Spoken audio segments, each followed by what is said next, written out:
તાલુકા પંચાયત ડભોઈ બબાલ બાદ આજે સાઠોડ ગામે ધારાસભ્ય શૈલેષ મહેતાએ શક્તિ પ્રદર્શન કર્યું. તાલુકા કોંગ્રેસ પ્રમુખ સુધીર બારોટનું ગામ છે.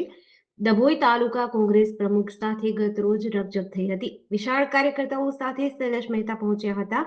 ઠેર ઠેર તેમને આવકાર મળી રહ્યો છે. વિસ્તારમાં પોલીસનો ચુસ્ત બંદોબસ્ત ગોઠવી દેવામાં આવ્યો છે.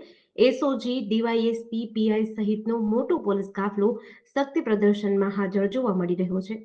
પકડાઈ ગયો છે ને આજે અમે સાઠોદમાં આપણા કાયાવરણ જિલ્લા પંચાયતના ઉમેદવાર રાકેશભાઈ ઠાકોર અને સાઠોદ તાલુકા પંચાયતના ઉમેદવાર વૈશાલીબેન પટેલના પ્રચાર અર્થે સાઠોદ ગામમાં ફરી રહ્યા છે. મોટી સંખ્યામાં કાર્યકરો આગેવાનો ઉપસ્થિત છે. આ ગામમાં પૌરાણિક મંદિર હાટકેશ્વર મહાદેવનું આવેલું છે. હાટકેશ્વર મહાદેવના દર્શન આશીર્વાદ પ્રાપ્ત કરીને અમે આ રેલીની શરૂઆત કરી છે. વર્ષો પહેલા ગામ બ્રાહ્મણોના ગામ તરીકે ઓળખાતું હતું અને એટલે જ આ પૌરાણિક મંદિર મહાદેવનું અહીંયા આગળ આવેલું છે.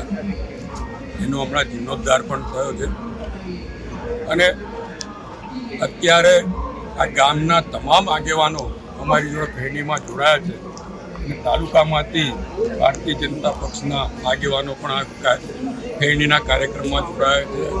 દરેક જગ્યાએથી સુંદર આવકાર મળ્યો છે.